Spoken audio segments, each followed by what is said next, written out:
Hi guys, welcome to the channel. In today's video, I'm going to show you how you can get voice changer on TikTok. Before getting into this video, must subscribe to our YouTube channel and click on the bell icon. So the first step you simply need to do is to open TikTok application.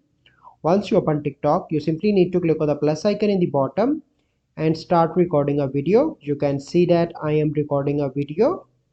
Okay, once you've done that, you simply need to click on the tick mark in the right bottom corner, and here you can see the option of audio editing. Click on that, and once you done that, you can see that click on record button. Once you done that, you simply record a voice, and here you can see that the different effects that you can apply to your voiceover, that you can apply to this video. Here you can see that you can select any of the one and use that in the video, and then you need to click on save in the right top. So this is a process.